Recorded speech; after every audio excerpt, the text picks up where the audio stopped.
You are listening to Single Smart Female. This is Jen, explaining the possibilities in your love life and examining your mantourage dating experiences. I am here to help you do life and love on your terms by tipping the scales of love permanently in your favor. So don't forget to text this episode to all of your single smart girlfriends, and let's get started. Hello, single smart females. It is Jen, your romantic fairy godmama, coming to you today with a listener question. Okay, so listen carefully.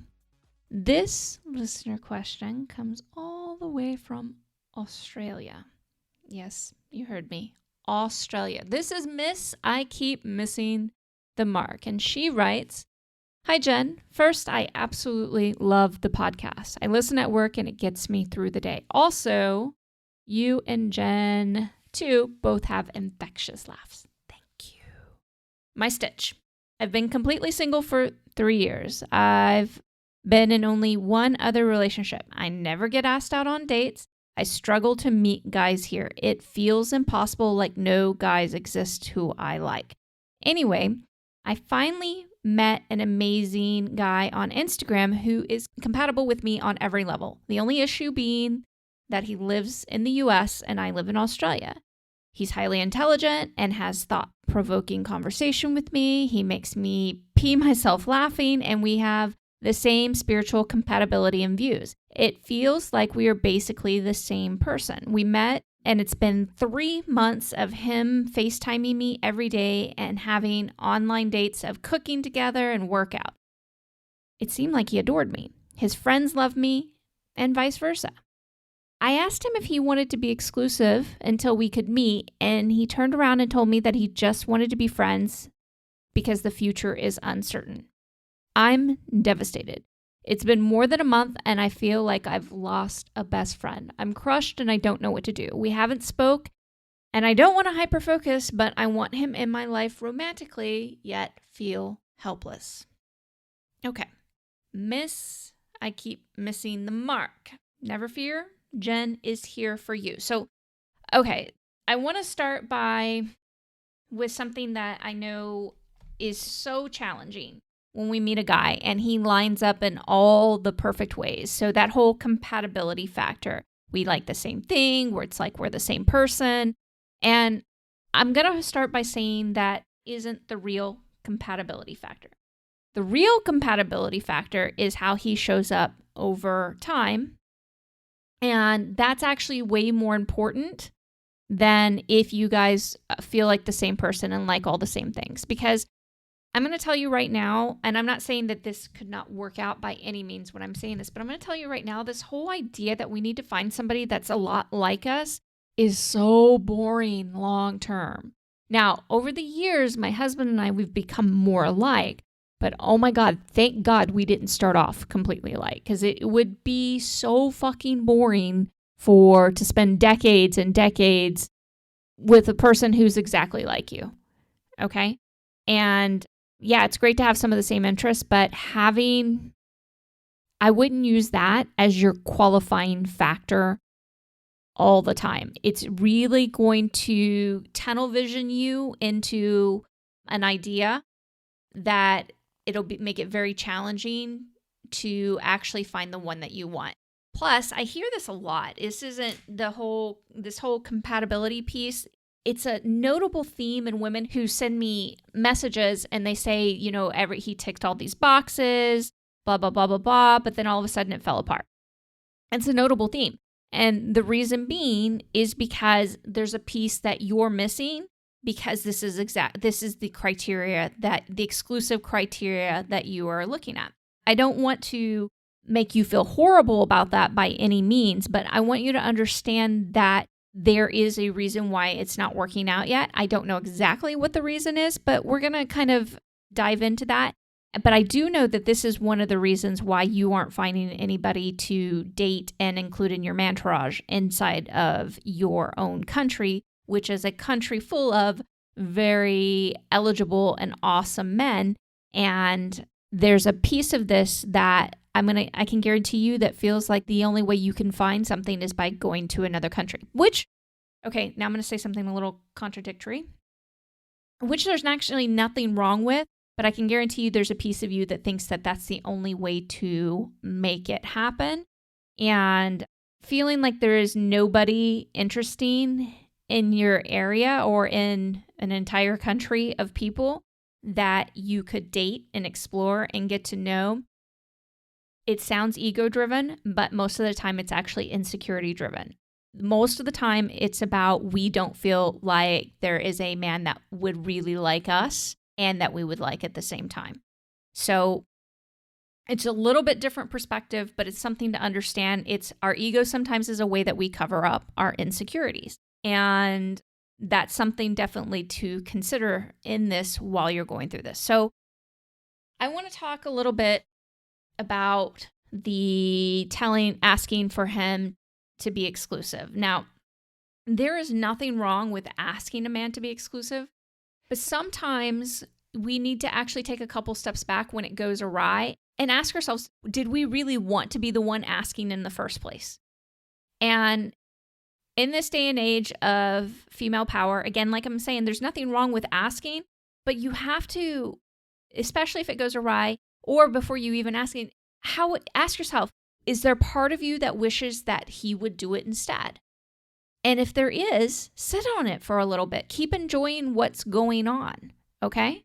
Our need as women to rush into a relationship, and I know you feel like 3 months is a long time, but in the grand scheme of things, it's really not. And I actually encourage women to date even longer and to explore their options so that they can really understand who they are in reference to men and to the world, in reference to romance, and uncover who they are, what they want, what they really need, because all of that evolves. And so you have to have a really strong baseline, and you don't get that baseline unless you've actually done some fun exploration of men and fun exploration of options. Plus, and this is the big one, is we think that dating has nothing to do with how we show up in a relationship. But when you do dating, mantourage dating the right way, it is the best relationship training that you will ever get. Hands down. Why is that? Well, a lot of it has to do with learning how to interact with men differently, but still be who you are. We have been given very poor examples of how to interact with men that allows them to still be men and us to be who we are at the same time, especially as single, ambitious women, which a lot of these interactions and also the ability to give a man place in our life, the inability to do that, makes it extremely difficult for successful, ambitious women to succeed. Now, why is this? Because we're told, and science tells us, that men prefer fragile, weak women. And that's actually bullshit. That's not the issue here at all. They don't prefer that.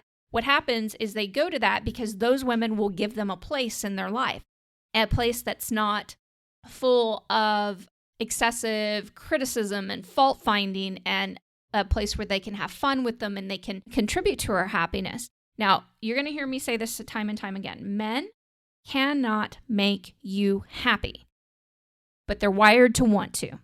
And most of us never discover this because of how we are interacting with them and living with them and showing up with them. So when you learn to give them a place where they can contribute to your happiness, instead of doing it the way we've been doing it now for a while, everything changes. Everything changes. You get to see things about men that you had no idea existed in the world. And the thing is that you've seen a little bit of this. I keep missing the mark. You've seen a little bit of this with this gentleman in the United States, which there are lots of great gentlemen here as well.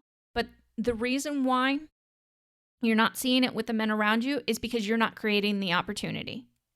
You're not legitimately creating the opportunity. If you are trying, you're half-assing it on some level.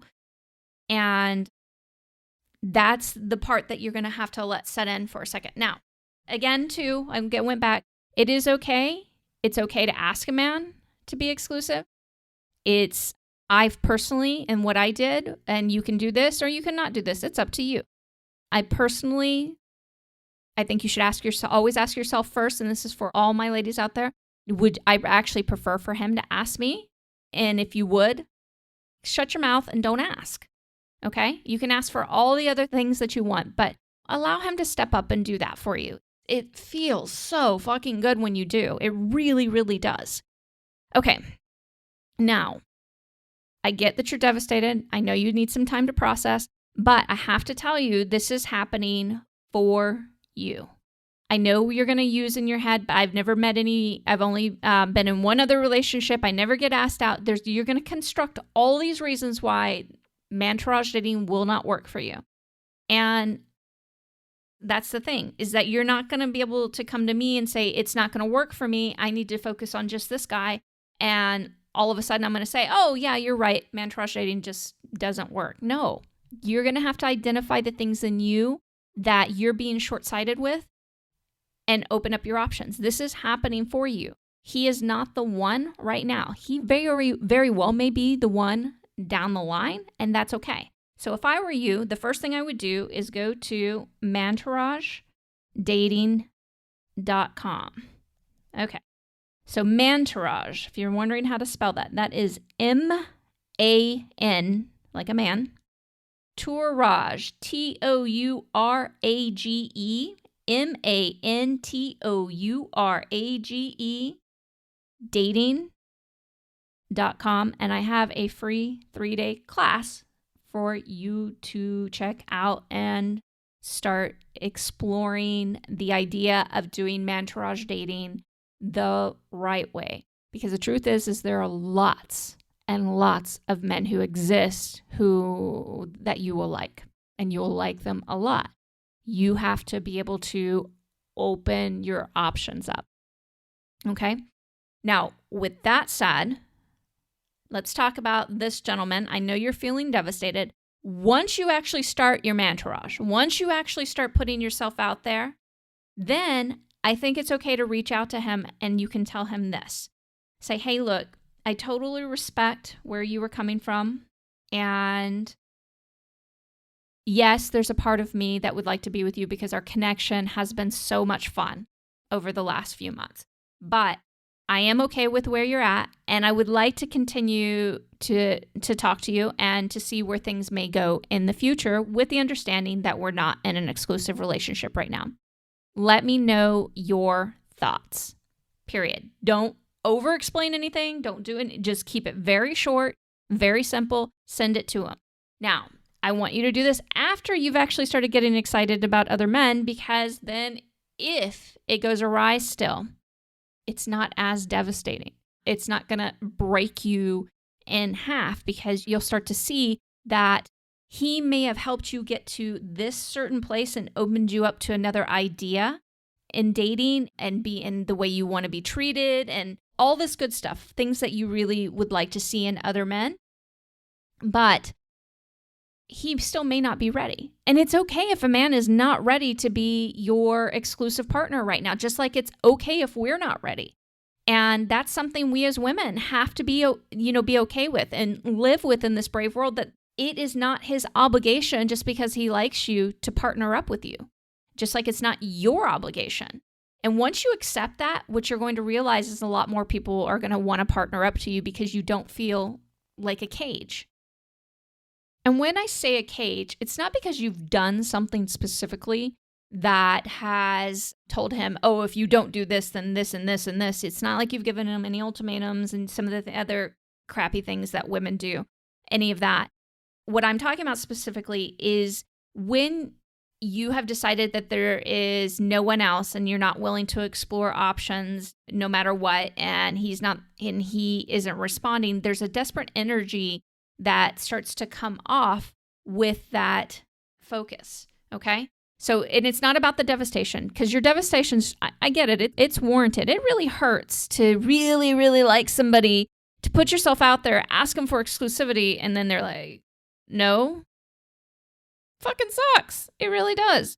But I don't want this to turn into any kind of desperate energy by continually denying that they are basically saying that there are no other options in the entire world, because at that point you have transformed that energy, and then it does feel like a cage. What I'm asking you to do is actually legitimately learn how to mantourage date, and then send him that message, and that's going to open up a completely different energy. And if he still doesn't respond properly, it's because you are being protected by the universe. Period. Okay, lover girl, it's time for the final thought on today's show. Saying you never meet anyone you like is insecurity code for, I don't believe that I'll find anyone that likes me as much as I like them. Hey, lover girl, thanks for joining me today and texting this episode to all of your single smart girlfriends. If you have a question that you'd like to submit for on-air consideration, or want to learn more about working with me, then meet me over at singlesmartfemale.com. See you there.